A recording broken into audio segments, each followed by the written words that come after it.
Hi everyone. Good to see you on my channel today. Today I will tell you a wonderful story. It is full of love and kindness.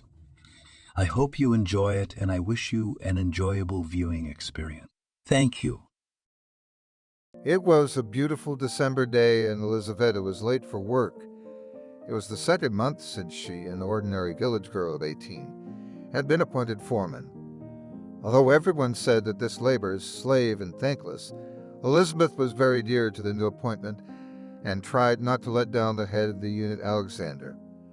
That's why she started preparing reports not towards the end of the month, as her experienced colleagues did, but from the very beginning, as soon as the data appeared. But even this was still given to the girl with difficulty and took a lot of time. Elizabeth worked in the city of Chicago in the greenhouse Warm Summer, a simple worker on the cultivation of cucumbers and other vegetables. And whether she liked her boss's performance and eagerness to learn new things, or just did not find a suitable candidate, but very quickly Elizabeth went to the promotion. There's nothing complicated there, Alexander assured her. The girls will teach you everything. In fact, it's just additional duties to what you're doing now. Substitute for someone, which is almost always required. Distribute the girls' work, but here they themselves are experienced and will help you. You have a friendly team. Fill out some paperwork at the end of the month. You're attentive and smart. I'm sure you can handle it. And you'll get a raise, right? Experience, too. As you can see, there's a lot of advantages. And you can always come to me a bite. At first, it's always hard. Any job seems difficult. The girl calmed herself, but it's something new in there. Look, I'll gain experience, and things will go faster. There was Elizabeth, and another reason to stay late today is the opportunity to go home later than usual. It was rare, and she was in a hurry to take advantage of it every time. A girl from the village. Elizabeth wouldn't willingly travel back and forth every day. But it was expensive to rent a place in Chicago, so it was much easier to go home. That's what almost everyone who came here to look for work from the villages did, and there were many of them. The buses did not make frequent trips, and he went to Kamenka only twice a day, adjusting the time to fit his regular work schedule. To miss it was almost a disaster. In the evening, there were rarely hitchhikers going that way. The highway was not a federal highway, and to hire a cab was almost a day's salary for Elizaveta. If only the bus would leave an hour later. That was the hour she was missing. And then the reports piled up, and she had to spend long evenings in the office or come at weekends. Elizabeth had no warm feelings for her village or for villages in general. What had brought her mother to these parts? Elizabeth broke away from her sad thoughts and glanced at her watch. It was time. She still had to get to the outskirts of town. That's where Jack would pick her up. Jack is 23, still a bachelor and the favorite of all the girls in the village. Not because he's handsome or educated. No, it's just that he's the richest. Not even himself, but his Uncle Austin. Jack lost his parents early. They say they drank themselves to death and burned to death. After that, the boy was taken in by a family of close relatives. A few years passed, and on the site of the burned house began construction. And what a construction! The house was made of brick, and the buildings were the same, behind a blank fence. Austin moved here to live with his nephew after his divorce from his wife. He brought back not only the house and buildings, but also the greenhouses which were heated. He worked like a bee day and night and soon hired workers and competed with the greenhouse farm Warm Summer, although he didn't call it that himself. The city's greenhouses provided relatively inexpensive produce for various segments of the population. Austin, on the other hand, supplied restaurants and the homes of the wealthy. At first, the businessman helped his fellow villagers as much as he could. But they suddenly decided that with that kind of money he could give more. From time to time, quarrels began to break out with Austin shouting, "You work with me, and you'll live like this. But you hire you give you work, and you don't want to do it well. All you want is money, you drunkards." I was lucky to come to this village. I thought there would be normal people. Oh, they'll burn him someday. Elizabeth's mother lamented after another fight that shook the whole village. But there were no desperate people to openly molest the man who had connections in the high places, not only in Chicago but in Detroit itself. They limited themselves to minor sabotage and sabotage of work. Eventually, Austin stopped hiring workers. Only Jack's loyal friends remained from the village, acting as drivers and guards when needed. Elizabeth made arrangements with Jack 2 more days in advance. He was not too pleased.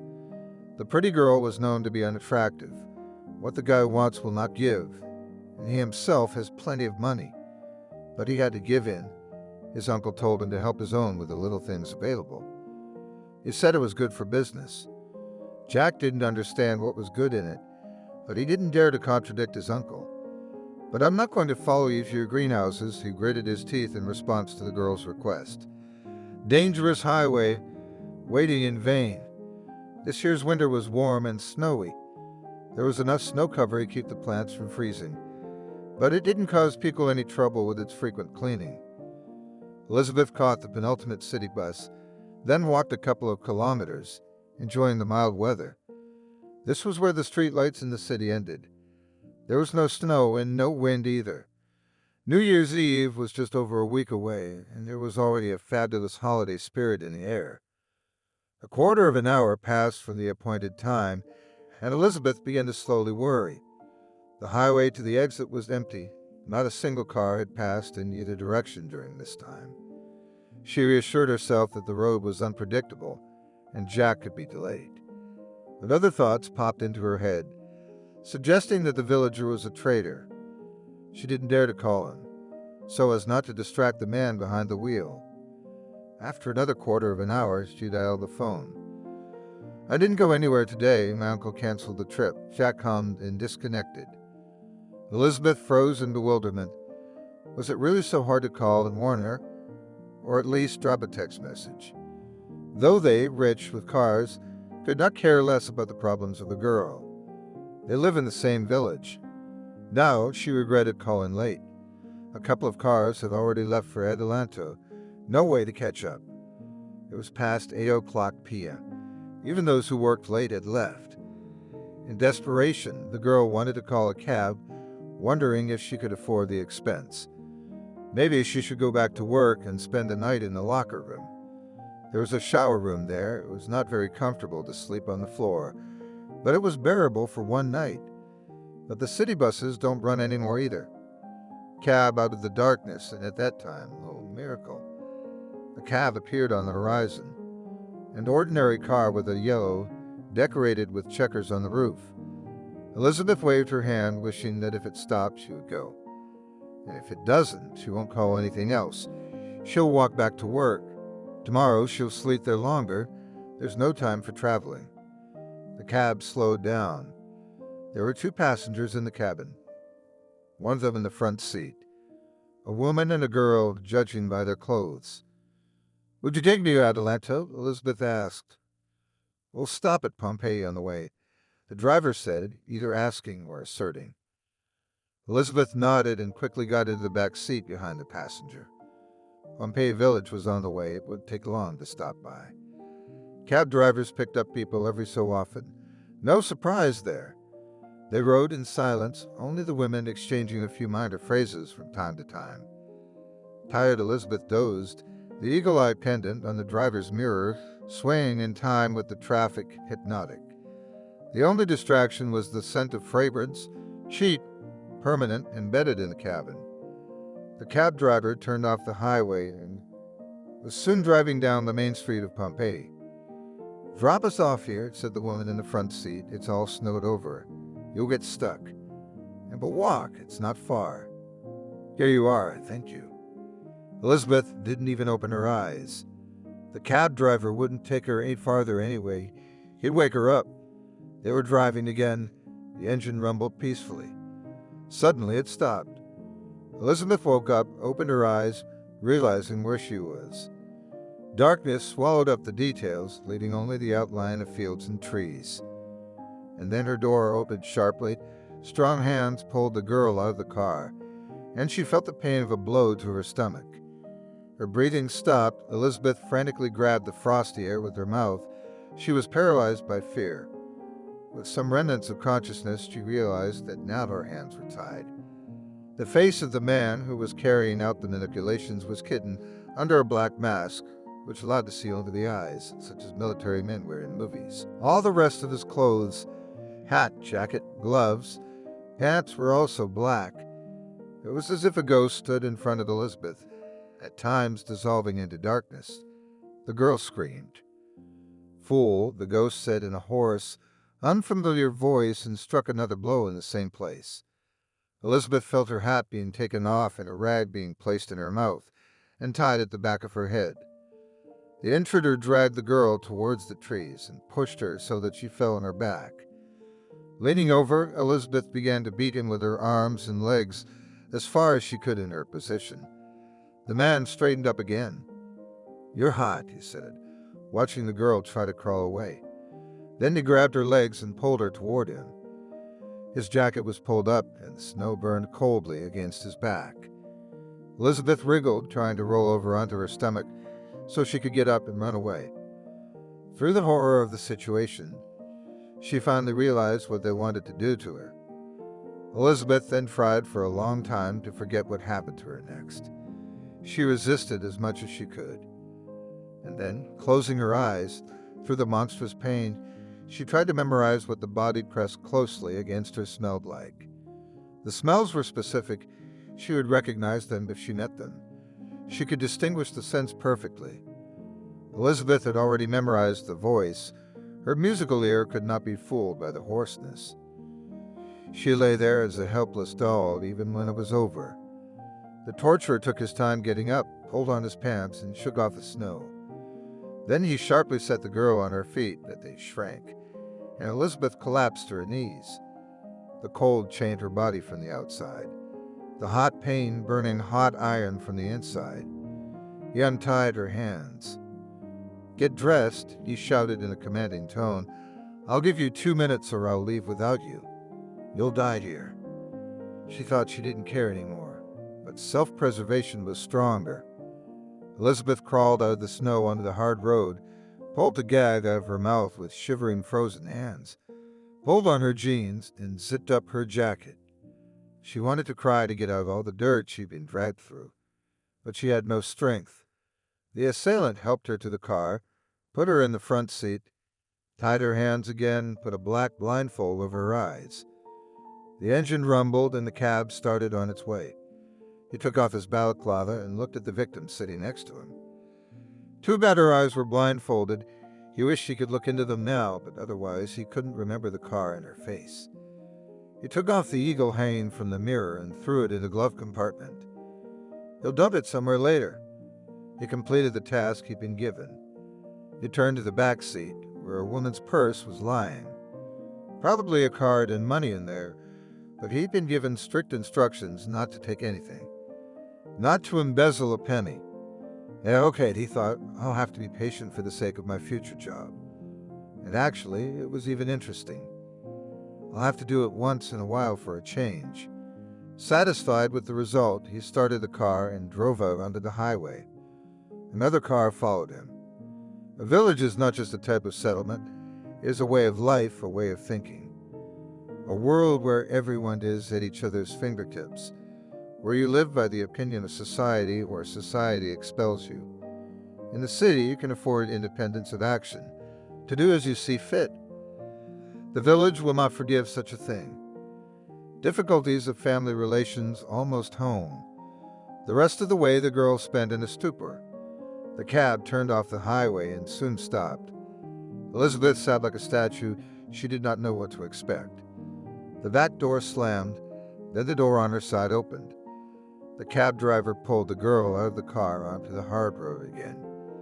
She heard the sound of a car pulling away and pulled the blindfold off her eyes.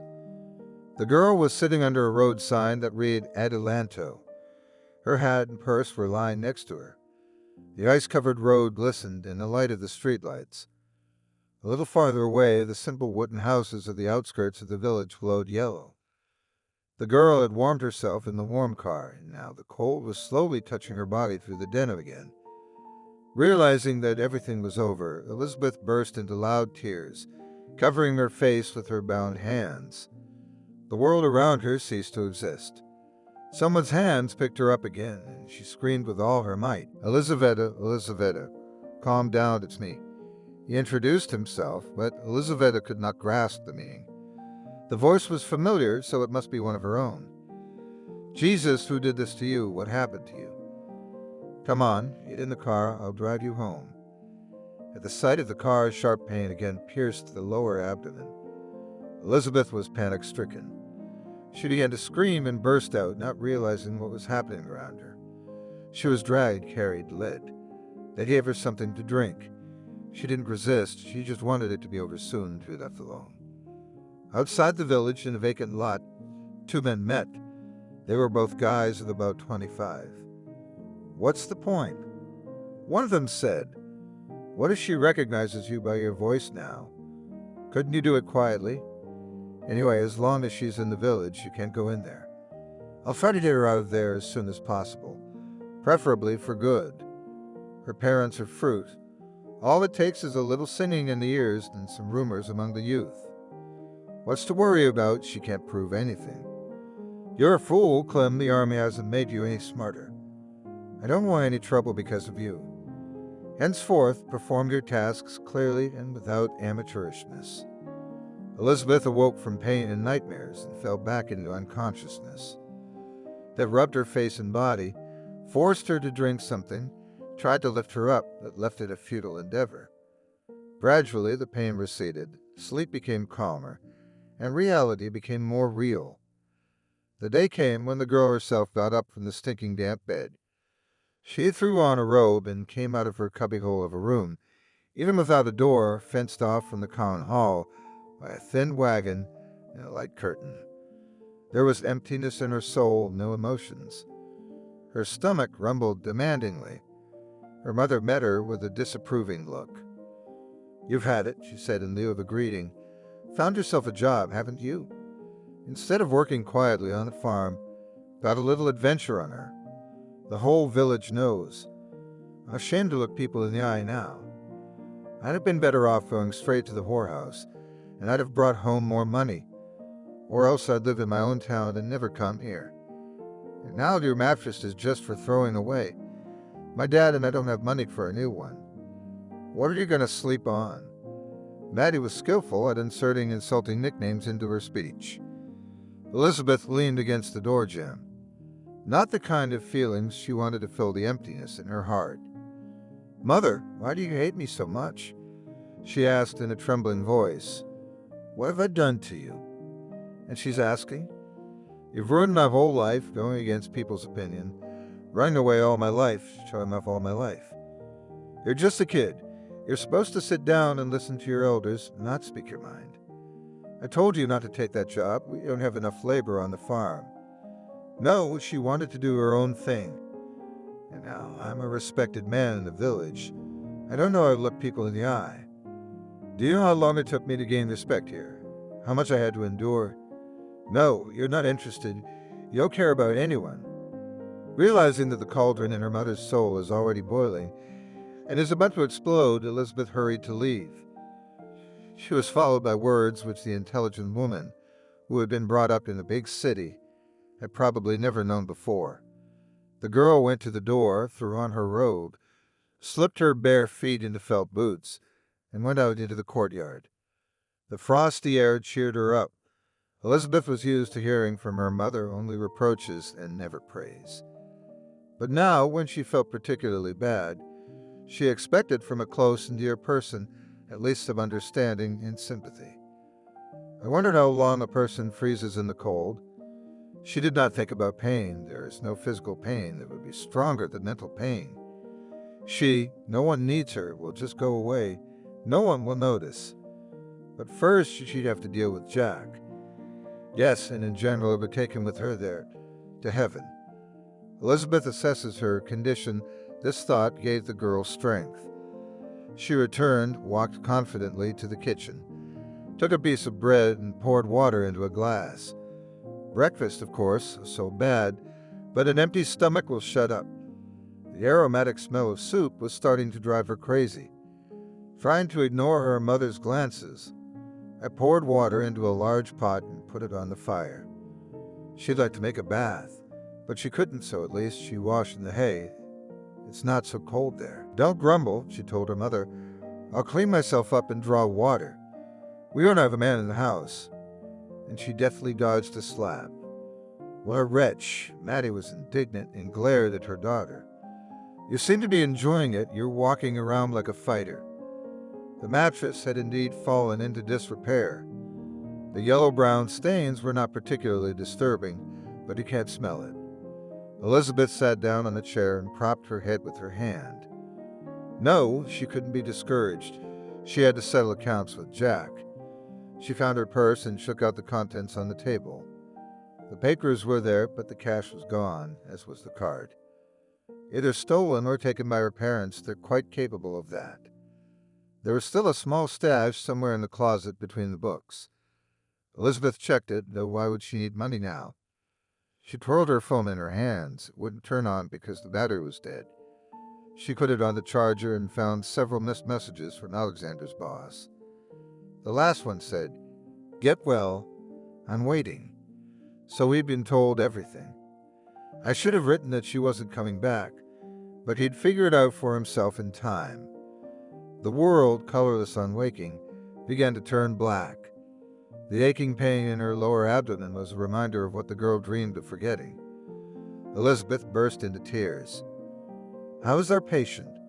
She heard a voice as if from afar. It's a neighbor, Baba Julia, so she forgave everyone to call herself. A pensioner of amazing kindness, cheerful in spirit but already weakening in health. Her children had long ago moved away and kept calling her mother to come back, but she stubbornly wanted to stay in the village until the last. It's not difficult for her here. All amenities in the house and gas and hot water, and even a shower stall is available. In summer, her grandchildren visited her all the time.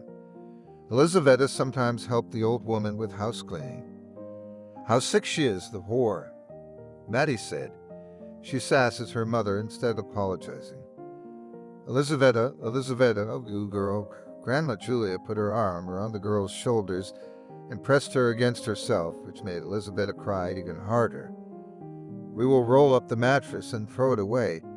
Take it to the dump and wash the bed. In the meantime, I can give you mine. I have 3 of them, and I'm the only one.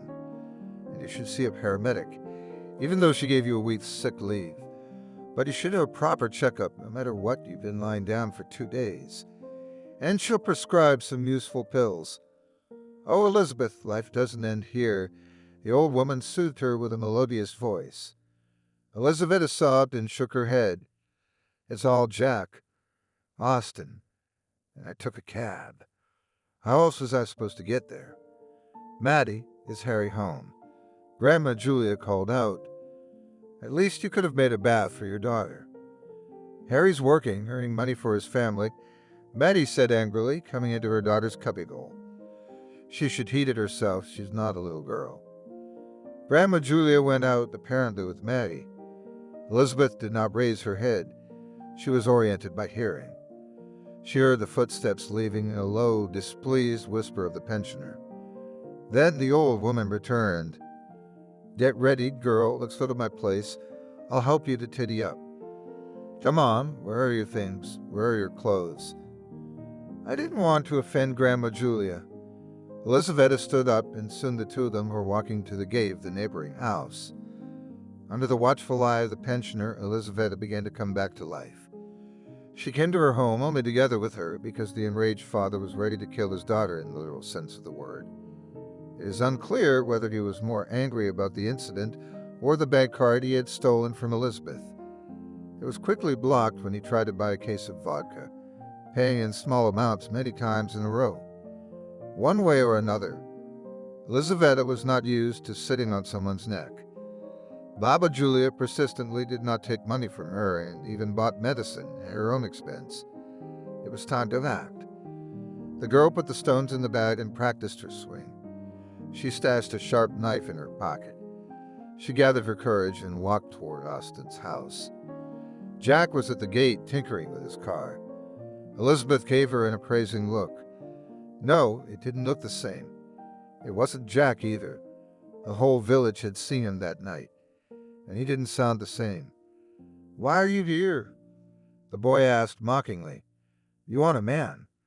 "I'm sorry, I'm busy for a week. Although I have a lot of friends I can call, maybe someone will agree." From such words, Elizabeth fell into a stupor. She suddenly realized the absurdity of the idea. Jack is in a thick jacket, there is a lining in a sweater. Only in the movies would you be able to hit effectively through that thickness. If she had a gas can. You could have warned me," Elizabeth began, gasping with indignation. Jack raised his voice. No, not shouting, but speaking loudly, as if he wanted the whole village to hear him. "Maybe you're only a hussy here, and you've been sitting there, making eyes and spreading your legs." Elizabeth turned back at the laughter. The audience, their peers, began to pull up to them. She would now turn around and leave, but the girl was seized by rage. Without realizing it, she lunged at Jack with her fists. She found herself lying on her back in the snow. There was a lot of laughter and some sarcastic, below-the-belt jokes. Austin Sr. came out to the noise. He shouted loudly, and the crowd instantly evaporated. Jack left too, obeying his uncle's orders. "What do you want here?" Austin asked Elizabeth sternly. The girl stammered and told him what she accused Jack of. "You're so big and smart yourself," she answered. "Why didn't you call first before the bus?" Elizabeth was silent as if she were guilty. "Now get out of here and don't come near my house again, or I'll let the dogs down." Grandma Julia again patiently soothed the roaring Elizabeth with kind words and aromatic herbal tea. Having finally trusted the persuasive speeches, the girl made one phone call and then asked the pensioner, "Baba Julia, and who are you going to celebrate the New Year with?" "I thought so with you. And then they will bring their grandchildren, but you won't interfere with them. And you won't be offended if I leave. I called Alexander, said I could take the night shift, so someone could spend New Year's Eve with their family. And then I asked him to load me up with work for the holidays." Elizabeth smiled, replacing the words at the last moment. She knew that the old woman would not take money from her. "Elizaveta, do you promise me that you won't do anything to yourself?" "I promise, Grandma Julia. Thank you for everything." At dawn on December 31st, Elizabeth boarded the morning flight with a large bag of belongings. Her parents didn't even ask where their daughter was going. Tell me who was interested in the problems of a village girl who is poor in every sense.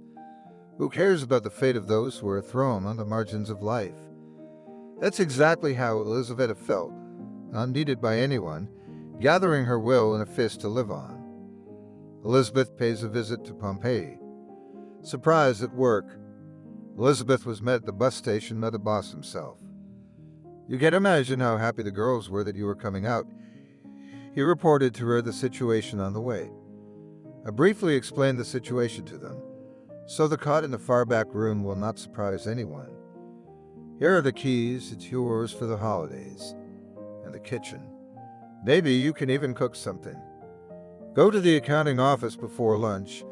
I ordered that the advance will be given to you in cash until you get a new card." "Elizabeth, are you sure it's okay for you to work so hard after a concussion?" "I'm sure." The girl smiled heartily, touched by my concern. There was a surprise waiting for her at work. In the room reserved for the dining room, a festively decorated cake, a bottle of champagne, and plastic cups were on the table. "Elizabeth, come on. We're waiting for you." "Oh, Alexander. Happy New Year." "You'll work my shift without any problems." The boss wagged his finger and left.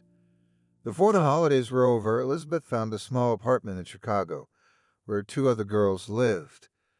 The rent, divided into 3, was quite reasonable, and the roommates were wonderful.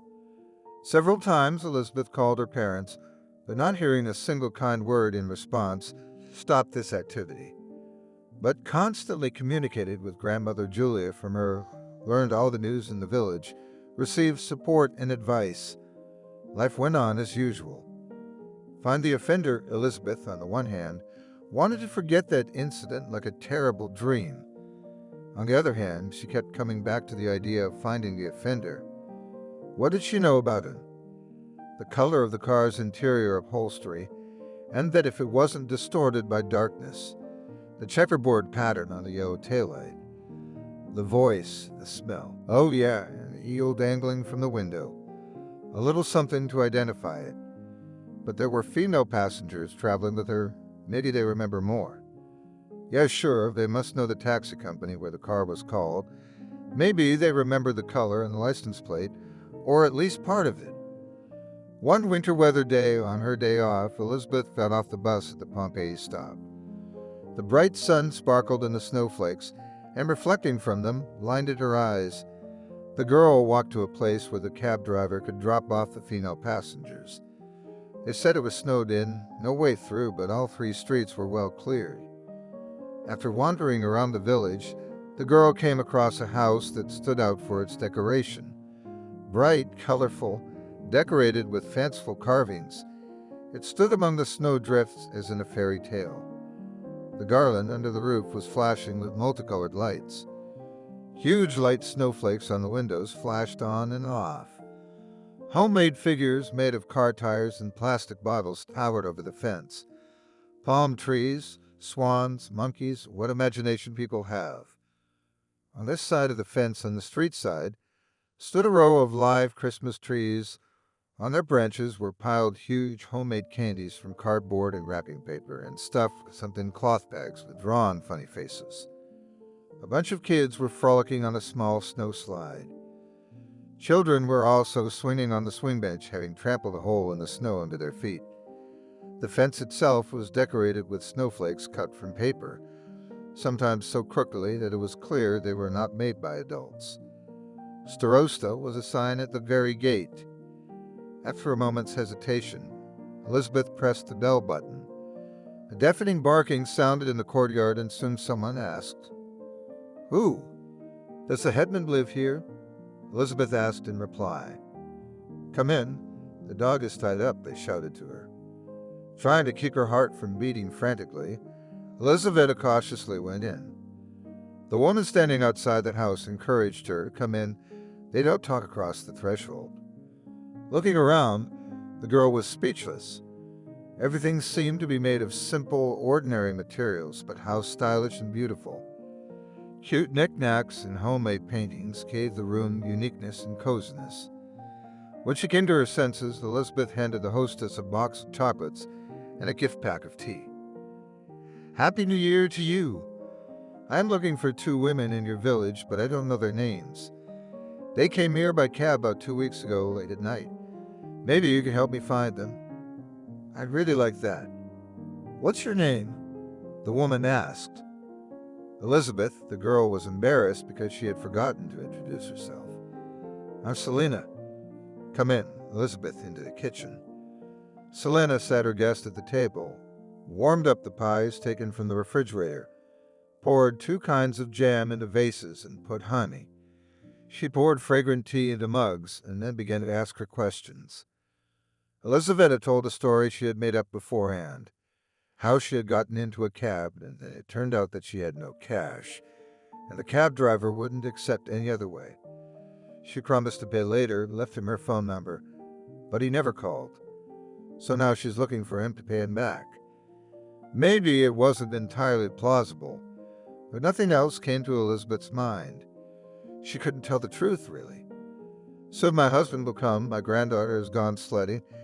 He is a major of police, the senior district police officer of our district. Maybe he'll have some advice." Elizabeth was embarrassed. She was sure that the police already knew her story.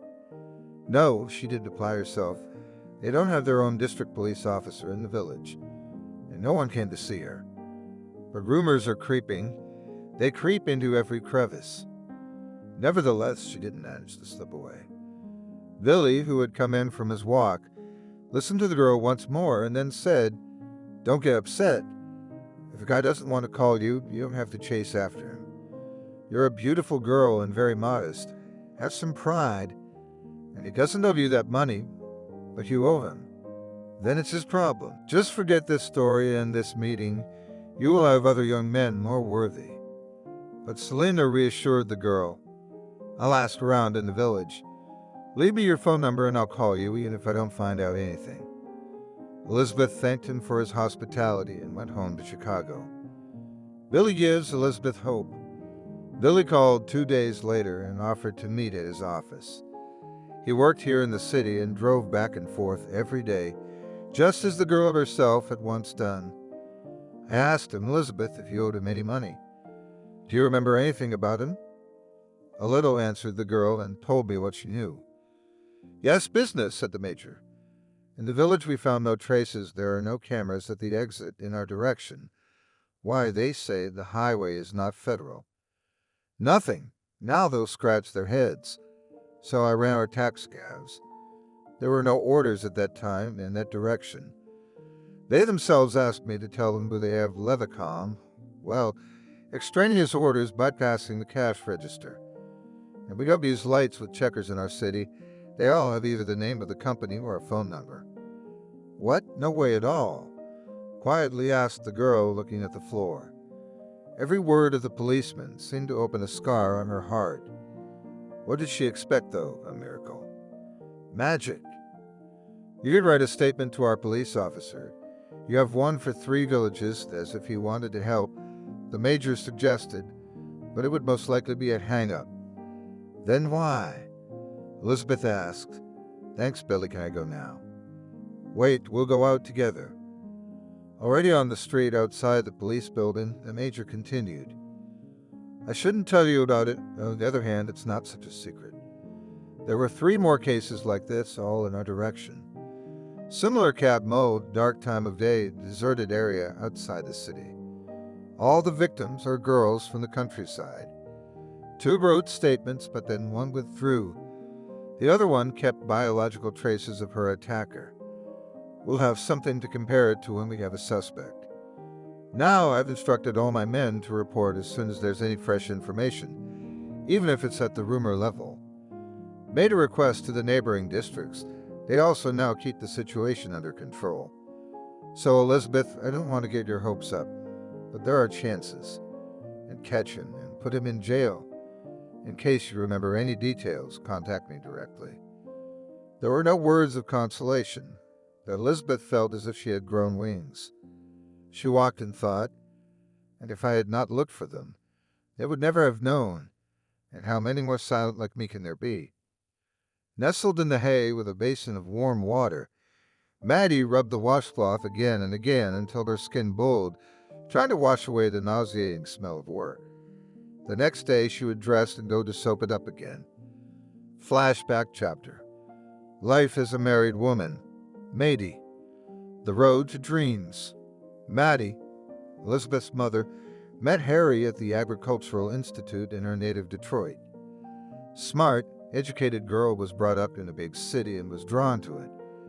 Huge distances, the eternal hurry and noise, Maddie dreamed of exchanging it all for a quiet life. In the evenings to return not to a stuffy apartment, but to her own house with a vegetable garden.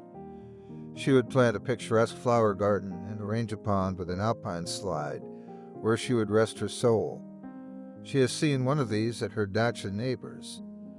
She will watch the sunsets over the fields and will not have to jostle on the bus to get home. She, in general, Maddie fell madly in love with the free life of the countryside, in which she immersed herself every summer as a child. Work. You can work at an office, an economist, for example. Sitting in a farm office, poring over papers. It's warm and clean. Maddie fell in love with Harry at first sight, and when she found out that he came from the countryside, she lost her head. So 300 kilometers from Detroit is at a distance. The main thing is that he wants to go back to his hometown. He's got a house left over from his grandmother. Harry didn't have to make long eyes at the object of his lust. He fell for a serious city dweller. Maddie's parents gave their blessing, though her mother sighed. Oh, you'll have a hard time there, daughter.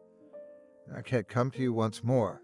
I can't help with my grandchildren. I can't quit my job. It'll be hard to come back. Maddie laughed. She wasn't afraid of hardship. And what difficulties could there be behind Harry's mighty back? Meeting reality. The first bells of trouble to come rang out when Maddie went to meet her future parents-in-law. They didn't like her son's choice. Why bring a foreigner? Couldn't he look for a bride in his own village? There are so many beautiful girls to be married. At the very least, he could have taken from neighboring villages, which are closer to Kameka. Maddie, wanting to become her own, began to study the customs of the village and adapt herself to them. The next round of problems came when the newlyweds graduated from university and went to set up their family nest. There was work for both of them, except that while Harry got a job as a mechanic, Maddie had to go to the farm as a milkmaid. Adelanto was one of the many villages belonging to the company, which was known as a collective farm. There was only one administrative center, and it was far from Adelanto, and there were no vacancies there, and there was no promise of any. Maddie, who smelled of cow's, had longed to wash herself of the stench, but this wasn't a town with a cozy bathroom. Her grandmother's house was old, no gas heat, no water. You soap the stove, went to the well, go to the street. Actually, in Kameka, there were conveniences in many houses. It was just that when they were installed, the house was empty, and Harry's parents didn't think it necessary to spend money on creating comfortable conditions. The rosy dreams of a pond with an alpine slide melted away like smoke. Maddie worked hard to combine work and home, including the vegetable garden. There was a lot of growing to not only provide for herself, but also to have leftovers to sell. Her husband practically did not help her, because it was not a man's job to do a woman's work. His own men would laugh at him, to chop firewood or to fetch water. It's please that only the wife should clean, wash, and cook, and she should take care of the vegetable garden too. The young woman put heavy buckets on the stove to warm the water and wistfully recalled the washing machine that had been left in the city apartment. Harry, on the other hand, was bored in the evenings. After working his shift, he hung around the village looking for entertainment. Sometimes he tried to distract his young wife by dragging her to bed, but Maddie waved Harry away. Once so elegant and clean-cut, now reeked of iron and machine oil. He shrugged perplexedly at the suggestion that they take an impromptu shower together. Who washes so often? Why? It's an unnecessary waste of resources. 6 months later in the winter, when the roads were all snowed in, Maddie was sobbing in her home from a miscarriage induced by hard work. Her mother-in-law reprimanded her son, but in a way that her daughter-in-law was sure to hear. I told you not to take the city, sissy. Here's the result. You should listen to your mother. She will not advise badly. She has already lived half her life. She can't bear it, you see. I'll never expect grandchildren from you. The neighbors ask me every day. What am I going to tell them now? I'm ashamed of you. You're a disgrace to your mother. Our girls are blood and milk. They can do any kind of work. He went on listing families where the wife was a hard worker, the household was in order, and the house was full of children. Harry kept silent, not even trying to defend his wife. Soon he came home drunk, for the first time, but by no means the last. They should have divorced before the consequences of a child came. But Maddie had grown even more fond of her husband, so attached to him that she couldn't imagine life without him. She forgave everything, and his outings, of which she knew very well, and constantly drunken state and quarrels, which he arranged for her, sometimes for persuasion, putting his hand to the arguments. Then he sobered up, apologized, and life returned to normal. Maddie tried to please her mother-in-law, constantly invited her to visit, tasty treats, demonstrating a well-maintained house, listened to wise advice, and tried to follow them. Many efforts cost this young woman, accustomed to a very different life. But the mother-in-law finally began to soften and treat her daughter-in-law more favorably. Children, and hair and a freeloader. They lived well or poorly, but after another year and a half, Maddie gave birth to a son. All through the pregnancy, she took care of herself and tried to make her job easier. The boy was named Anthony. The whole family rejoiced and Harry was born. Harry even stopped drinking, and all his free time babysat the child, and the grandmother did not lag behind. Maddie had a lot of free time to do household chores. After 2 more years, their family was in trouble by the standards of the village. Maddie gave birth to a second child, and after that the doctors told her the disappointing news. She would not be able to have any more children. The young woman was delirious after the birth, and the hungry baby roared nearby, getting on the nerves of the exhausted mother. Even there in the maternity hospital, Maddie hated her daughter for all the torment she had caused her, for the sentence passed by the doctors, and then for the fact that she had to take care of the baby. According to the rules of the village, the husband should bring up the boy, but it was the wife's duty to take care of the girl. Little Elizabeth grew up an orphan with living parents and a stepdaughter to her own mother. It seemed that the only person who treated her well was her brother.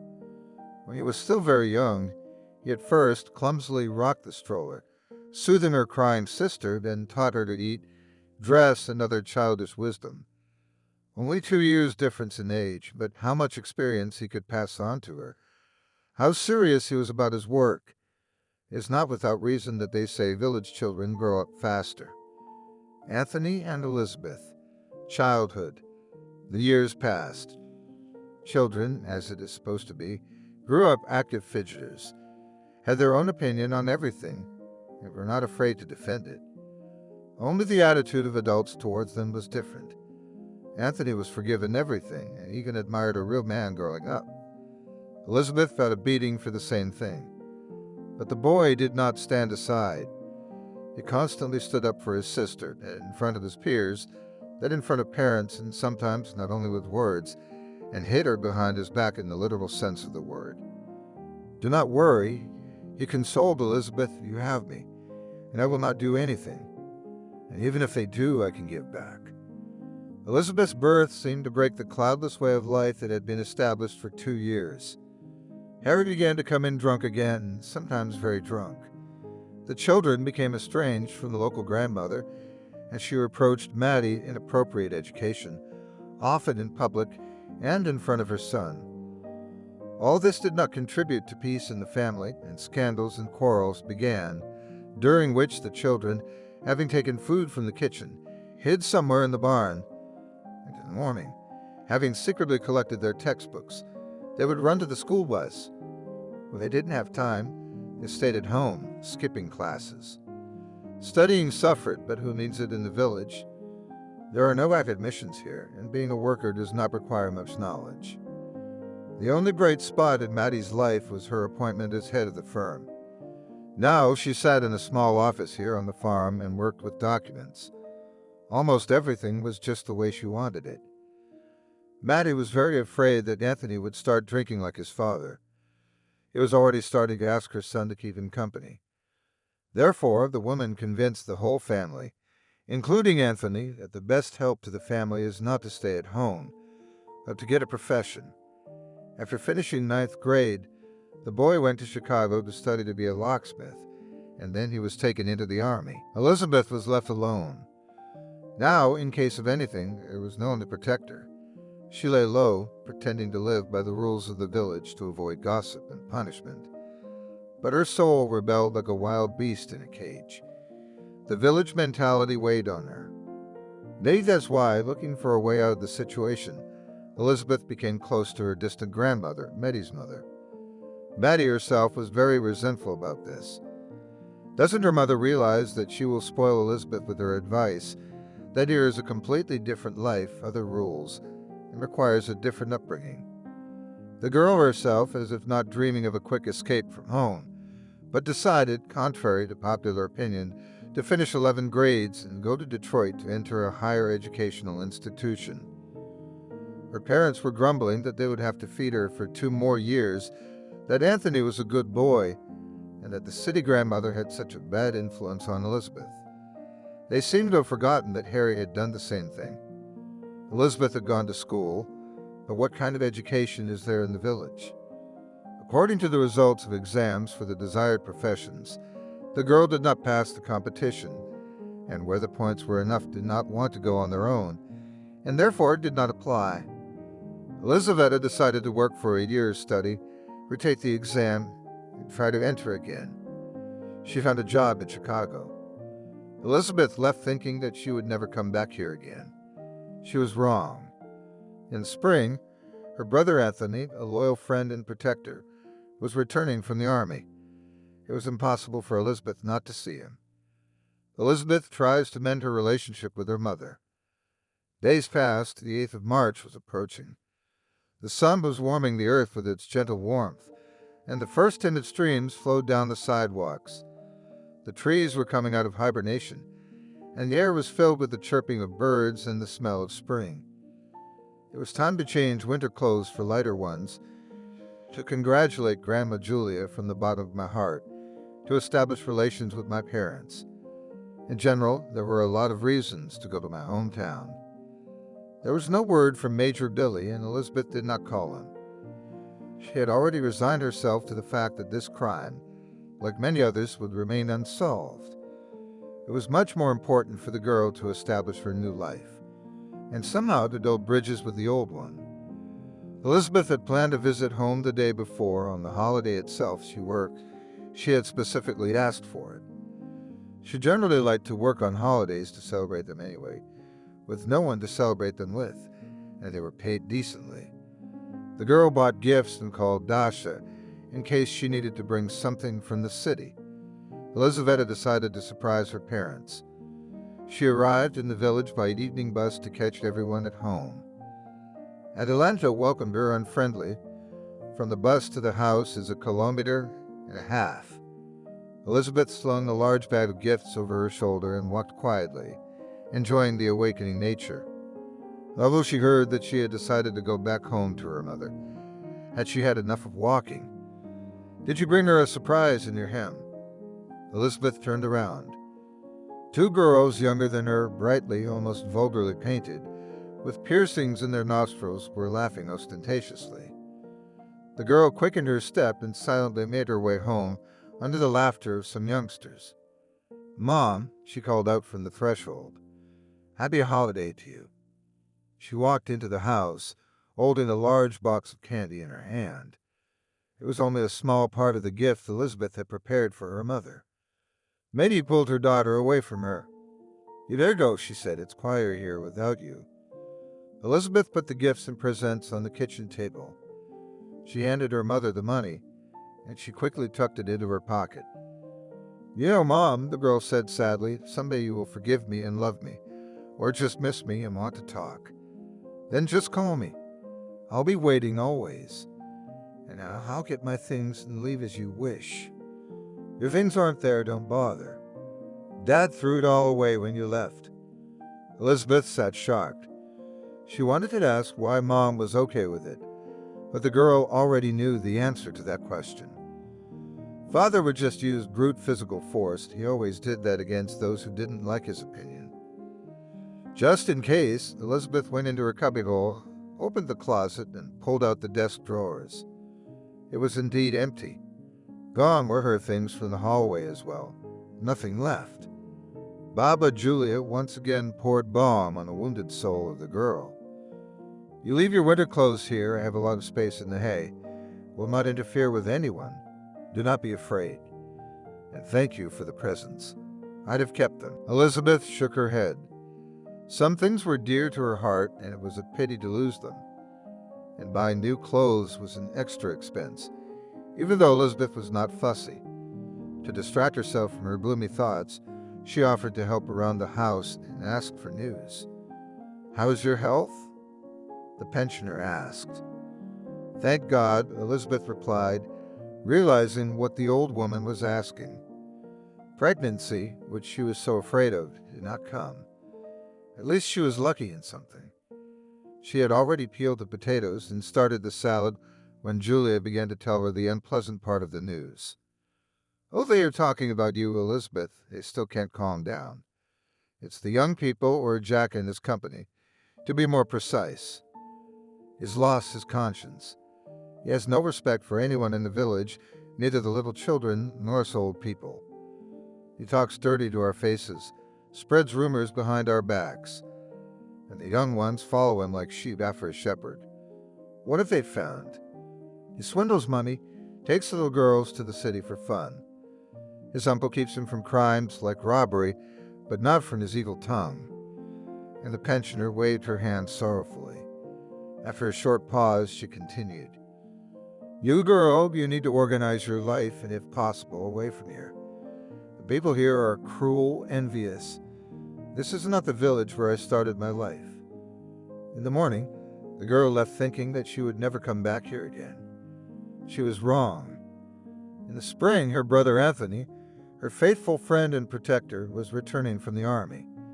It was impossible for Elizabeth not to see him, and she wanted to do it before her brother heard the sad story. The demobbing party, a long-awaited reunion. That May day, Elizabeth got up very early to catch the morning bus and spent the whole morning twirling in front of the mirror. It's funny, she thought, I'm going on a date, and it's only to see my brother. With cotton pants, she picked up simple boat shoes. Over her blouse, she put on a white light sweater with a sleeve. She didn't wear makeup, as she rarely used makeup at all. She finished her outfit with dark glasses, hoping to hide behind them from the villagers.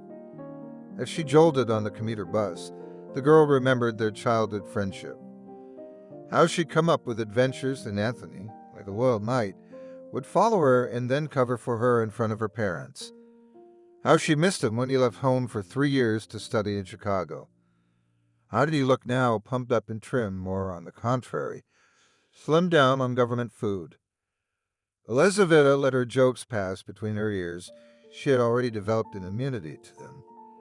She indifferently noted how almost everyone squinted at her belly. You can't wait. Regardless of her parents' reaction, she went into the house, washed her hands, and put on the apron she had brought with her. However, her parents didn't care about her. Her father was heating the sauna, her mother was fussing in the kitchen. The table was in the courtyard, and the whole crowd said it. Anthony was valued, respected, and welcomed by the whole village. There must have been a treat from every house. Elizabeth joined in. She took out a bag of pastries that she had cooked all the previous day and cut each pie in half so that the filling was visible. She arranged them beautifully on a plate and began to eat the fruit she had also brought. "Elizabeth, you have forgotten your village," someone complained to her. "But the village remembers me well." Elizabeth suddenly snapped at herself and walked away. She didn't want to spoil her mood on such a day. From the bus station, Anthony was brought by a neighbor. His mother was the first to hug her son and stepped back, wiping herself with her apron. Then his father came up, pressed him to his side, and wiped away a stingy male tear. Then one by one, friends and fellow villagers clapped on the shoulder, shook hands. The girls smiled and made eyes at the handsome, trim guy. Finally, Elizabeth came out. "Brother," she whispered, trying to hold back her tears, and threw herself on his neck. "Elizabeth." My brother not only hugged her, but lifted her off the ground. "I missed her so much. You haven't written much at all for the last 6 months. It's like something happened. It's time for you to get a girlfriend." Elizabeth whispered quietly in his ear, laughing. Anthony laughed heartily. At the big table, they waited patiently for the celebrant to clean himself up. They seated him in the most honorable place, poured him a cup, and began to ask him questions. "Wait a bit, the man is on the road, let me eat." Mom kept repeating. The inquiries would stop, but in a second it would start again. Elizabeth watched with a smile. She was happy to see her parents happy, the way she would never be able to make them happy. She waited until her brother left the table and ran up to him. "Anthony, I have to go. I have to go to work. Here's my address. I'm renting a 3-person apartment with my girls. When you're in Chicago, you should come by." And without waiting for an answer, she walked away. She spent the rest of the day, as usual, at Grandma Julia's. Harry educates his son. The demo bell party turned into an all-out drinking party, like any party in the village. Anthony distanced himself from the crowd, not sharing the common passion. As a child, he had seen enough of his father's perpetual drunkenness and his inadequate antics. He'd gotten drunk a couple times himself just to try it out. He didn't like the feeling at all. It's how you have to disrespect others and yourself to stoop to such a state. Besides, the army had taught him to always keep a clear mind and a sense of self-control. so the guy only pretended to drink with everyone else, because it was not welcomed by village customs to stand out from the crowd. The sun was setting, and the women were clearing away the leftovers from the table. My father sat down next to me, his breath puffing out of his mouth. His tongue was already slurring, but the man persistently searched for companions for a heartfelt conversation. "Son, do you know what Elizabeth has become?" Harry hugged his son, almost piling on top of him, and said in syllables, "Of war. You see how she's dressed today. She's moved to the city. Took all her clothes out of here, every single one of them. She looks down on the local boys. Doesn't want to know her father and mother. She's forgotten us and you forget her. Let's have a drink." Anthony gently dismissed his father and walked down the road. The information he had received did not fit in his head. However, he had already noticed the dislike of Elizabeth among the villagers. But how did she, a modest, kind girl, take up such a trade? However, whatever pushed her sister to the slippery path, she would not lose his brotherly respect. A fight in a vacant lot. He didn't realize he had reached the end of the village. There was a large group of young people hanging out in the vacant lot. "Anthony, come and have a drink," they called out. Anthony approached, and here, too, the usual conversations about life began. "Oh, Elizabeth didn't even bother to stay," said one of the boys. "Where could she?" supported his friend. "She works the night shift," and the girl twisted her hips demonstratively. "Okay, shut up," Anthony advised gently. "Whoever she is, she's my sister, and I'll have her discussed." "Why are you, Letty?" Anthony's drunken swing was easily deflected, sending the bully into a short flight with a horizontal landing. There were deafening female squeals and strong male curses. A few of the more heated ones went on the attack.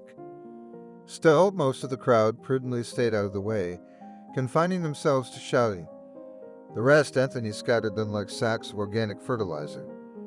He had his own advantages. First of all, he was sober in the truest sense of the word, and secondly, he had been practicing various martial arts for the last 3 years and had brought this skill to a high level in the army. By the end of the fight, 2 of them were lying on the ground, not even trying to get up. One was screaming, the other was moaning. 3 more were glaring angrily, taking on an unsightly appearance. Anthony wiped the blood from his face. What can you do? It's a crowd. You can't keep track of them all at once. So he commanded, "Take these 2 and carry them gently into the village. We might have to call an ambulance." Jack found Anthony the next afternoon. "Come," he said reluctantly, "his uncle wants to talk to you." Jack found Anthony the next afternoon. "Come," he said reluctantly, "his uncle wants to talk to you." A tempting offer. Maddie only splashed her hands and started to dissuade him. No one in the village expected anything good from the businessman, and Austin Sr. had a special grudge against Anthony. The 2 men who were now in plaster at Anthony's mercy were his employees. But the boy, out of natural curiosity, ignored his mother's fears and agreed. He followed his guide through an iron gate into a brick-fenced yard. Cameras stood everywhere so that no section would be left unnoticed. On either side of the walkway, vicious Dobermans were tearing chains with a wheeze. Austin sat in the arbor under the shade of the blossoming apple trees, where he gestured to his guest. He asked him when Jack had left them alone. "Half the village is hungover after last night's booze. I can buy you a drink if you want luxury cognac, if you want the usual vodka." "No need," Anthony replied. "Anything to do, or shall I go? I have a lot of work to do at home." Austin sat down next to him. "Breathe?" he asked. Anthony complied with the request as if he didn't want it.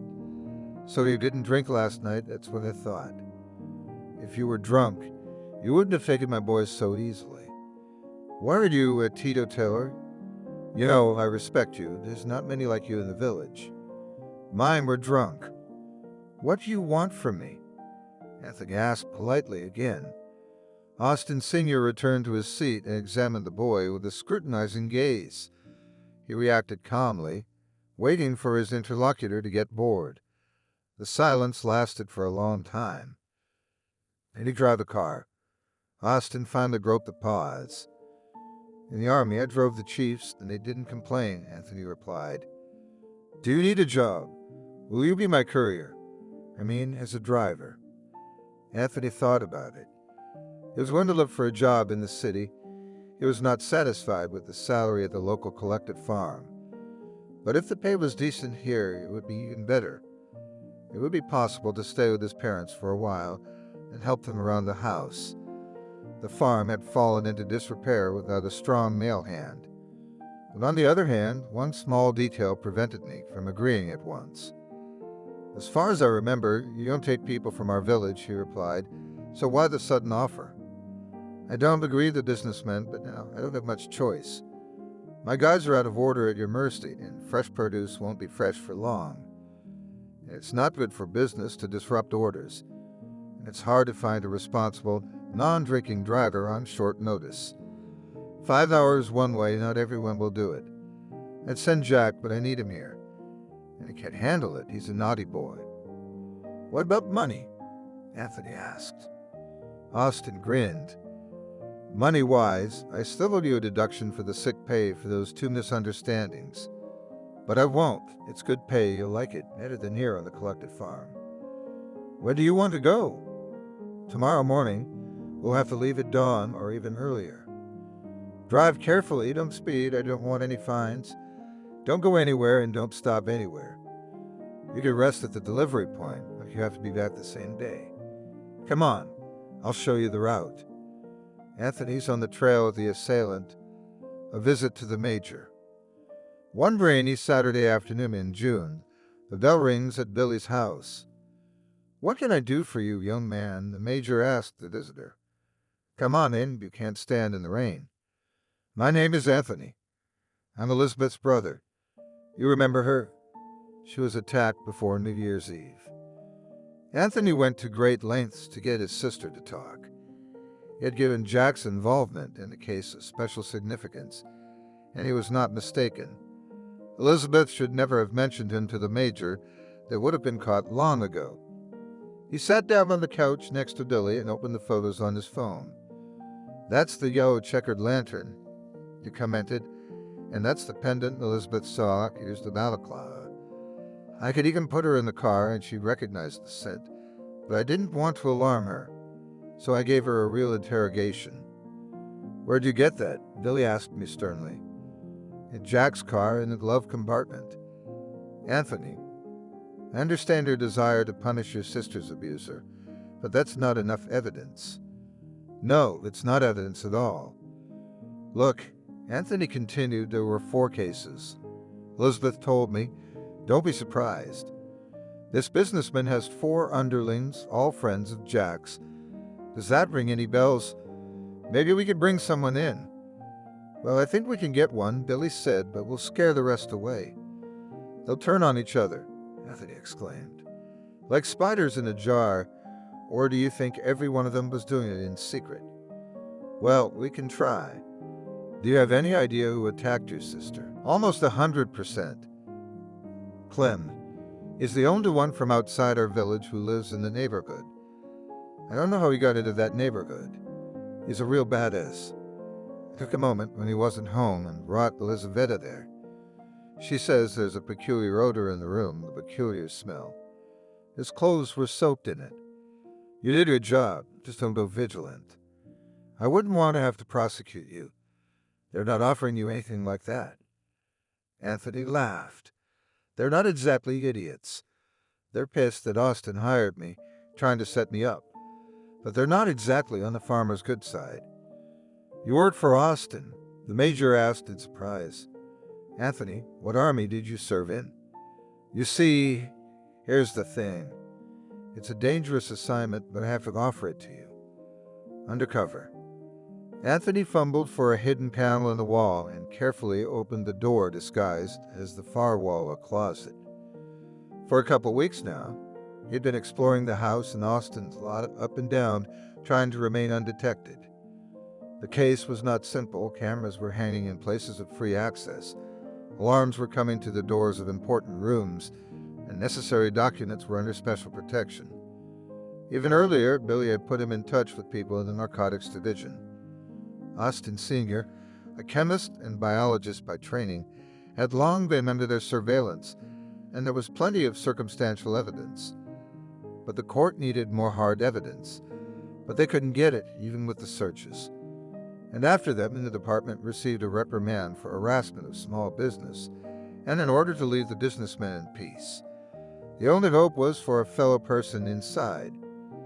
But here, too, they were met with failure.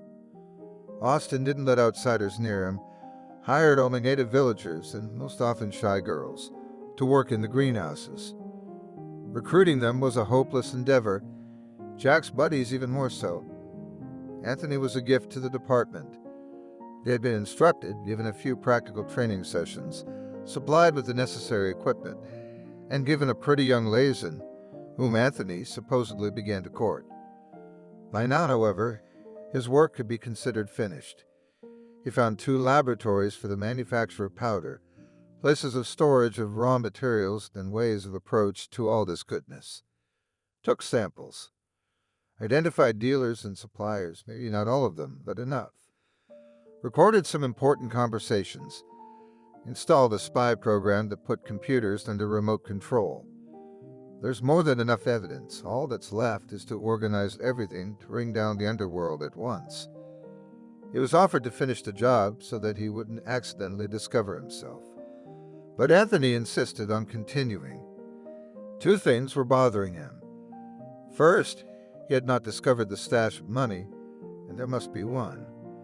In the second place, there was no way that Austin Sr. could have failed to provide additional escape routes. Both roads leading to the village could easily be blocked, and then the businessman would have nowhere to go. Or is that not the outcome he's counting on? The tiny room behind the secret door looked like a laboratory. Anthony turned on the flashlight on his phone, in addition to the strip of light from the door. Tiled floor and walls. A stooped chair and a massive cabinet angled against the wall.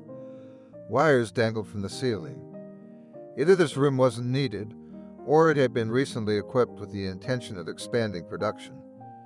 Anthony had discovered the door on the floor not by accident, but with a great deal of luck. It was very skillfully concealed by a motley pattern of tiles. The dimensions resembled a trapdoor that a man could safely fit through. If it was a way out, it could be connected to some kind of sensor with output to a computer. Anthony decided not to risk it. Let the guys from the Special Forces check it later. If you know where the pursued person ran, it's easier to catch up.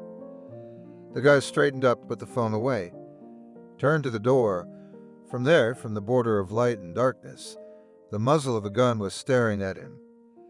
"Well, you're an asshole," Jack said contemptuously. "Put your hands up where I can see them. I just wonder what to do with you. Give you back to your uncle alive or dead." I warned him. "You're an asshole," Jack said with contempt. "Put your hands up where I can see them.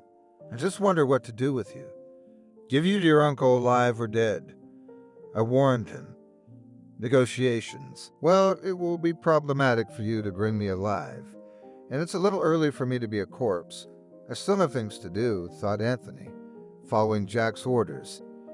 He stood still, assessing the situation. Far enough to draw out his weapon, and yet close enough for the master of the house not to miss. So that leaves negotiation. Ever thought of starting your own life away from your uncle? Or do you think he'll keep you as his assistant forever? Anthony threw a touchstone. Jack chuckled ironically. "You understand a lot. He's training me, and pretty soon I'll be his equal. You'll leave a gift from me in proof of my loyalty. Then tell your uncle that he'll be found and locked up anyway. I've collected enough evidence. All of it is in the police. All that's left is to get the mastermind. And even destroying the lab won't change anything. You have nothing on you yet, but I think they will press you during the interrogation, and you will really become an equal with your uncle, only not in your criminal business, but in responsibility for it. If I don't get in touch with you tonight, it will all be covered up very quickly, and you won't have time to clean up any loose ends." Jack thought about it. That was a good sign that Anthony had hit the mark somewhere. "What have you made contact?" Jack asked. I have 2 flights tomorrow and the day after tomorrow. They want to wait for me to finish them. Jack thought again, but kept his gun up. After a brief pause, Anthony decided it would be a good time to suggest a course of action. There's a lot of money in his stash, he said, hoping it was. There'll be more in 2 days. In that time, you can figure out where and how to escape. They won't be looking for you alone, and they might even think you're a victim. It'll be easier for you to find a place on your own, with all that money. Jack swallowed noticeably. Why would you do that? You're letting me go and I'm free to leave tomorrow. What if you turn me in? Am I an idiot or what? Anthony got angry. What's the use? You'll be released immediately, only will scare your uncle away. I'm just trading your freedom for my life. Jack slowly lowered his gun. Go away, he said shortly. That's how people disappear. Hard plans. Anthony made his way to the garage quickly before Jack realized it. Austin Sr. had several cars, and he allowed Anthony to use one of them for personal use. Within reason, of course.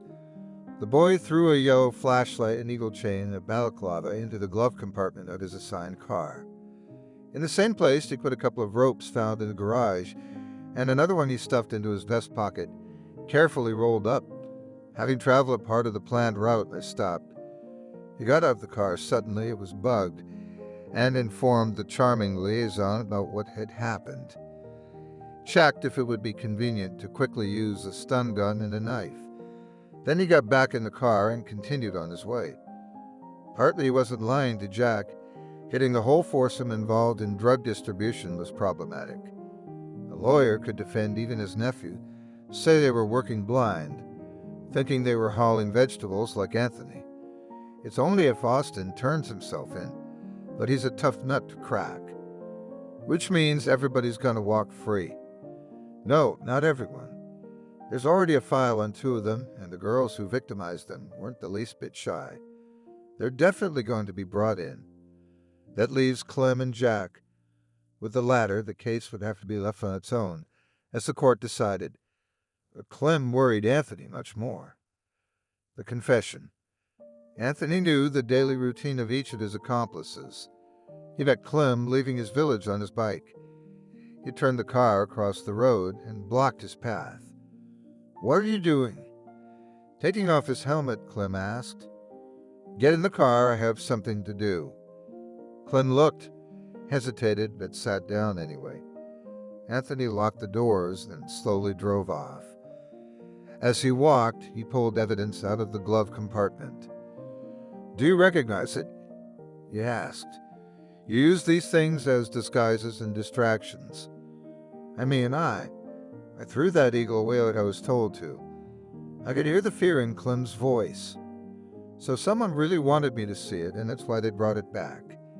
Any idea who? Where are we going? Clem suddenly changed the subject. You should know where this road leads, Anthony answered calmly. There, further on. The forest is thicker and more impenetrable. There is seldom anyone will go there. Wolves again. You've heard of people disappearing, haven't you? It would be easier for me to get you there alive than to carry your corpse. Open up, Clem started yanking on the door in desperation. Stop, let me out, you're crazy. You wouldn't dare. With a blow of his elbow, Anthony calmed the raging passenger, preventing him from reaching for the door lock button. I'm finishing up a big project and helping the cops out, he said. You know what he asked for as a reward? Your life, and they gave it to me. They said go ahead, at least one less scumbag on Earth. So, don't worry, I'll get away with it. Of course, Anthony was lying. He knew that if this crime was discovered, he would be punished to the full extent of the law. But now, his only desire was to film on his phone and then show his sister the frightened, remorseful eyes of the criminal, his apology, and the end of his life.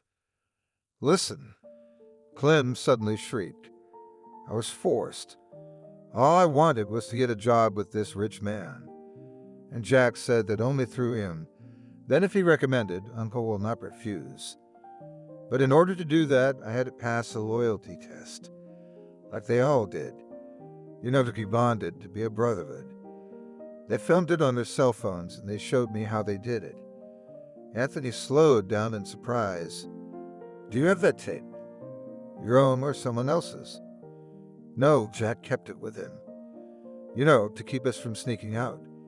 And this girl, Clem continued, she was just the most convenient. She was late, always asking for a ride.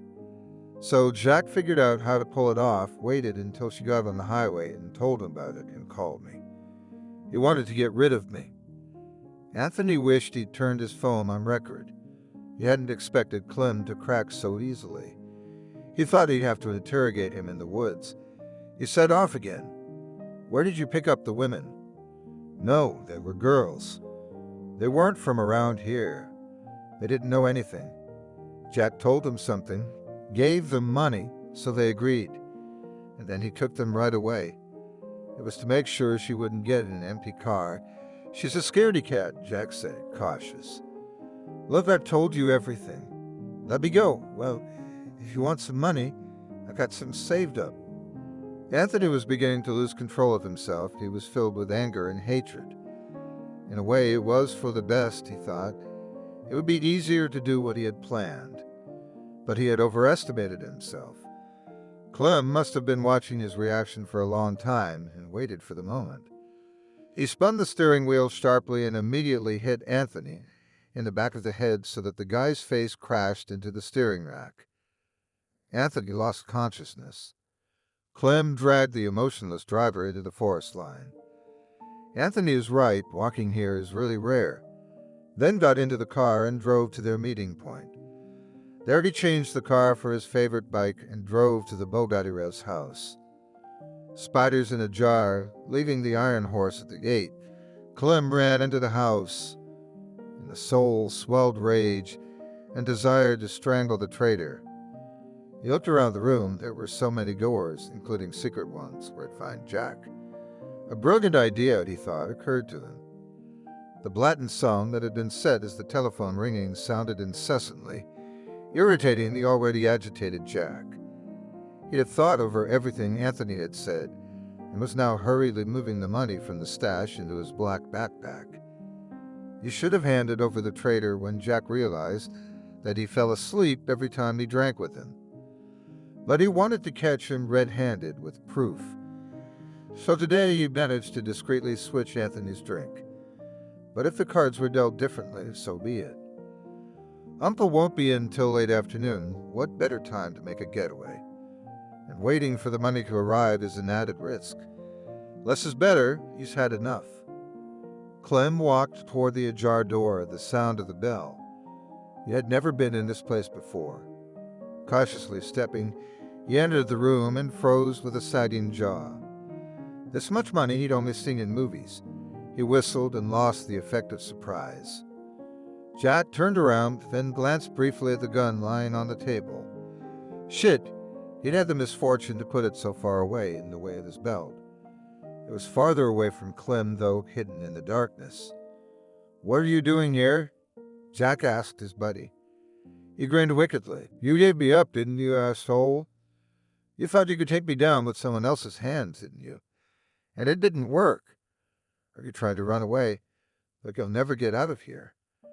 In one leap, Clem caught up with Jack, who was trying to escape into a dark corner. He hit him hard, and he got hit himself. The fight didn't last long and was equally unsuccessful for both of them. When Jack had the chance, he got to his feet, stretched his arm forward, and began to persuade his former comrade. Wait, we're not going to get anywhere this way. Let's split this money in half. Anthony's working for the cops, it turns out. How did he get involved with them? They're going to shut this whole place down soon. And if we beat each other up, we'll only make things worse for ourselves. The sooner we leave, the better, and preferably without getting beaten up. Don't you agree? You could also go to the lab, get yourself some of that coveted powder. I know you'd use it on the sly. I'm not your enemy. I didn't rat you out to your uncle. Clem stood, holding onto the wall and trying to catch his breath. He looked at the money for 2 men, which seemed a little small. But on the other hand, Jack was right. If they were to kill each other now, they wouldn't be any better off because it was hard to get lost in a crowd with black eyes. And they're almost equally strong. I agreed, he wheezed. Money first, then everything else. There's a sack right here. Jack slid a dark utility bag over to him. Here, put it in. A pack for you, a pack for me. All the money's already here, and he kicked the backpack on the floor. But Clem, contrary to his calculations, was in no hurry to bend over even next to his opponent. Shake it out here, he ordered, pointing to the improvised table, and we'll divide it. Jack complied, and they began to pull one pack from the pile at a time, watching each other carefully. Jack was the first to let his guard down. Only for a second, but it was enough for Clem. He put all his fury into the blow, then struck again and again, keeping his opponent on his feet. Then, as if maddened, he decided to try out a technique he had learned long ago. From the side of his back, I put one hand around his head near his forehead, and the other around his shoulders, and yanked him sharply in different directions. A distinctive crunch sounded. Clem lowered his limp body to the floor, staggered, and stepped back.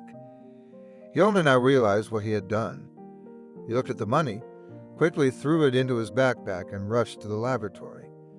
He poured the white powder into the bag Jack had given him, weighed almost a kilogram on his hand, enough to last him a long time. Escape. Crossing the rooms, Clem went to the closets with clothes, chose the rags he needed, wrapped the bag with the powder in some of them, threw the rest on top of the backpack to disguise the main load. He found a few more bills, scattered them in his pockets. They would come in handy for traveling expenses. I threw the luggage over my shoulders and jumped out into the street, started the bike, and sped away from the village. He knew the local forest and field trails perfectly well. A car wouldn't always get through, but he'd get through on his trusty iron horse. Good thing he'd filled up the tank the day before. He could drive 300 kilometers or even more, bypassing the highway and cameras, without fear and quickly. No one will even realize which way you went.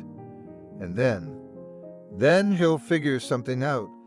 With that kind of money, he's not going to get lost. He'll go to warm places where there are a lot of people and visitors, where it's easy to get lost. Clem stopped in the thick of the forest and threw away the disconnected phone. Anthony was right. People sometimes get lost in the middle of nowhere. He wasn't as stupid as everyone thought he was, he grinned, and putting his foot on the pedal, rode off into the sunset. 2 weeks later, Anthony could smell the aroma of fresh-baked goods as soon as he stepped into the driveway. His sister was waiting for him. Anthony adjusted the strap of his hiking backpack. What would he tell her? That it was his fault that Clem had escaped. That it was her abuser who would go unpunished. Elizabeth wisely did not question everything from the doorstep. But the conversation at the table did not stick. She waited impatiently for news.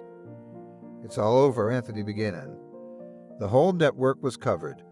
Manufacturers, not only Austin, and dealers, including some very large ones. 4/6 of the businessmen can be brought for violence.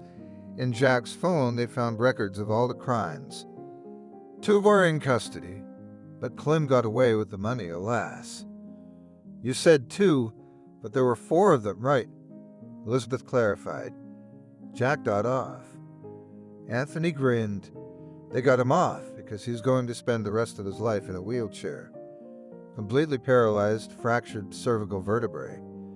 Clem did his best. He put Jack in hospice, but he's a pain in the ass with his boorish behavior. He was a scumbag, and he's still a scumbag. Elizabeth, Billy says all you have to do is write a statement. The girl shook her head. She was tired of the animosity in the village, and if the same thing happened here in Chicago, she would go mad. You'd have to release the video for proof, wouldn't you? She asked quietly. Anthony nodded. Then why? He'd run away anyway.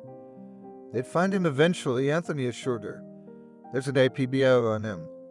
Elizabeth shivered as if she were cold. Couldn't he come back for revenge? She asked the most troubling question of all. Absolutely not. He's a coward, afraid for his own skin.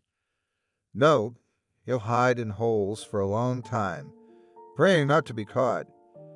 He'll find a quiet corner and he won't poke his nose out of it. I won't write anything. Why rake up the past? Guess that's my fate. Tell me about yourself. Where are you going now? I'm leaving to study for a higher degree, to the FSB Institute. Of course, there will be some tests to pass, but it's done. Billy advised and helped me, thanks to him. So far away, Elizabeth marveled. What did your parents say? Well, my mother began to cry and wail, and my father, Anthony, mimicked Harry. Why are you crying? He's a man. He can't spend his whole life sitting in a woman's skirt. Elizabeth smiled sadly. Even if she had such an unenviable fate, but at least her brother was lucky. She was truly happy for him. Alexander is sending me to study too, only closer in Detroit, she shared her news. To be a manager in general, but on the condition that I will come back here to work. I've already called my grandmother. I'll be staying with her. Oh, Anthony, she's so excited. I'll be in Detroit by the pass, Anthony smiled. I'll drop in for an hour to visit her. Elizabeth, don't be discouraged. Life is all sorts of things. Who knows how it will turn out in the future? Time will pass, the wounds will heal. There's no one to muddy the waters in the village now. Our parents are alone, they'll miss you, and you'll become their favorite daughter. You'll write to me, okay? Especially if there's another story. I don't want to hear about it from strangers. Where are you leaving? Elizabeth asked. Early tomorrow morning, almost overnight. I'll wrap you some pies with me, Elizabeth tried to look calm, but her voice treacherously trembled. Meeting at the cafe. They were sitting in a summer cafe in the big city, Elizabeth, a second-year student, and Billy. The day before, the girl had received a message from the major. I'll be in Detroit. Any information, can we meet? I understand, Elizabeth, began Billy when I made a small order. This is an old story, and you do not want to remember it at all. But I thought I'd take a chance in case you might be interested. Was he detained? The girl asked, clearly understanding where the major was going. He promised to keep her in the loop, and here he is, keeping his promise. No, answered the guardian of order, smiling enigmatically, but they'd found him. Elizabeth sighed. Of course, she didn't write a statement, and there is no evidence. There is nothing to prosecute for. The criminal will remain unpunished. I understand, she said, but I'm not going to write anything anyway. No, we could put him away on other charges. He put Jack in a wheelchair for good, and he wants to pay him back. But he's had a very unusual experience himself. Listen. Clem woke up suddenly, and all the sensations of the surrounding world at once collapsed on him. The lighting was so bright that it seeped even through his closed eyelids. It smelled of ozone, like after a thunderstorm, only stronger. Hearing picked up incomprehensible sounds like scraping, rattling, and human voices. Touch. Clem suddenly realized with horror that he was gone. Not only could he not move, but he couldn't even feel his own body, as if it were absent. I'm dead, ran through his head. Clem cautiously opened one eye and looked around. Yes, he was. Small blue stars overhead. In front of him, a white wall blocking visibility. Clem tried to remember what had happened. His stomach ached.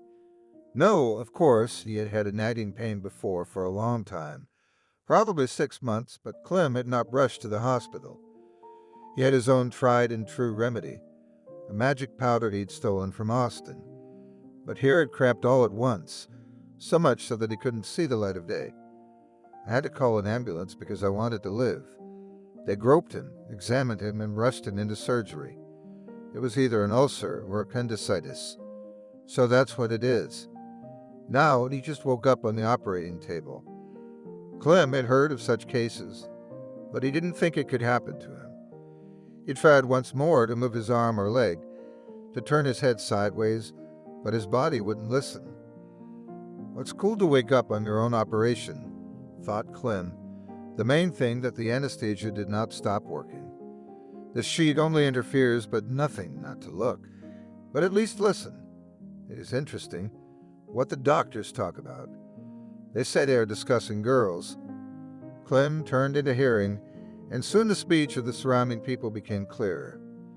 Look, and here too, it was a woman, a nurse probably. Yes, the whole abdomen is affected, not a single healthy organ. If you look at the lungs, it's likely to be the same, said the man, obviously a doctor.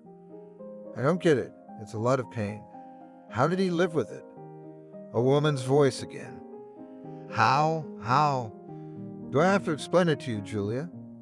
He was on some kind of chemo that took away the pain, made the tumor grow, and destroyed his organs. 3 in 1, as they say. Clem was just beginning to understand what was said, but the last phrase stunned him. Maybe he misunderstood something. He'd be sure to question everything later. But what he heard next shocked him. Would you like to see it? The doctor asked. Of course I do, mentally shouted Clem. But they were obviously not addressing him. Who else could be here? Students? Who authorized it? You, Clem, had given no such consent. Here, continued the doctor, it's all metastasis of a cancerous tumor. It's already taken over the entire body, rarely seen only at autopsy. Now it is impossible to determine where the tumor was the primary and where its branches. Wow! You can't even see the healthy cells here. Can you look over there? There were surprised voices.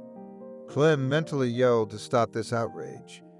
He's here, he's alive, he's only 27, and he has his whole life ahead of him. And they behave with him as with an exhibit in a morgue.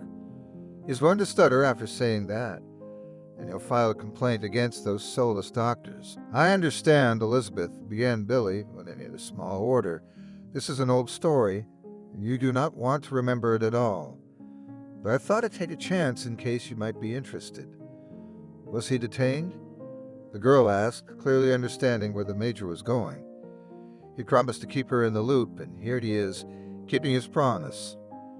No, answered the guardian of order, smiling enigmatically, but they found him. Elizabeth sighed. Of course, she didn't write a statement, and there is no evidence, there is nothing to prosecute for. The criminal will remain unpunished. I understand, she said, but I'm not going to write anything anyway. No, we could put him away on other charges. He put Jack in a wheelchair for good, and he wants to pay him back. But he's had a very unusual experience himself. Listen. Clem woke up suddenly, and all the sensations of the surrounding world at once collapsed on him. The lighting was so bright that it seeped even through his closed eyelids. It smelled of ozone, like after a thunderstorm, only stronger. Hearing picked up incomprehensible sounds like scraping, rattling, and human voices. Touch. Clem suddenly realized with horror that he was gone. Not only could he not move, but he couldn't even feel his own body, as if it were absent. I'm dead, ran through his head. Clem cautiously opened one eye and looked around. Yes, he was. Small blue stars overhead. In front of him a white wall blocking visibility. Clem tried to remember what had happened. His stomach ached. No, of course, he had had a nagging pain before for a long time, probably 6 months, but Clem had not rushed to the hospital. He had his own tried and true remedy, a magic powder he'd stolen from Austin. But here it cramped all at once, so much so that he couldn't see the light of day. I had to call an ambulance because I wanted to live. They groped him, examined him, and rushed him into surgery. It was either an ulcer or appendicitis. So that's what it is. Now he just woke up on the operating table. Clem had heard of such cases, but he didn't think it could happen to him. He tried once more to move his arm or leg, to turn his head sideways, but his body wouldn't listen. What's cool to wake up on your own operation, thought Clem, the main thing that the anesthesia did not stop working. The sheet only interferes, but nothing, not to look, but at least listen. It is interesting what the doctors talk about. They say they are discussing girls. Clem turned into hearing, and soon the speech of the surrounding people became clearer. Look, and here too, it was a woman, a nurse probably. Yes, the whole abdomen is affected, not a single healthy organ. If you look at the lungs, it's likely to be the same, said the man, obviously a doctor. I don't get it. It's a lot of pain. How did he live with it? A woman's voice again. How? How? Do I have to explain it to you, Julia? He was on some kind of chemo that took away the pain, made the tumor grow, and destroyed his organs. 3 in 1, as they say. Clem was just beginning to understand what was said, but the last phrase stunned him. Maybe he misunderstood something. He'd be sure to question everything later. But what he heard next shocked him. Would you like to see it? The doctor asked. Of course I do, mentally shouted Clem. But they were obviously not addressing him. Who else could be here? Students? Who authorized it? Clem had given no such consent. Here, continued the doctor, it's all metastasis of a cancerous tumor. It's already taken over the entire body, rarely seen only at autopsy.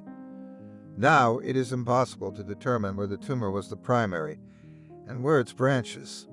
Wow, you can't even see the healthy cells here. Can you look over there? There were surprised voices. Clem mentally yelled to stop this outrage. He's here, he's alive, he's only 27, and he has his whole life ahead of him. And they behave with him as with an exhibit in the morgue.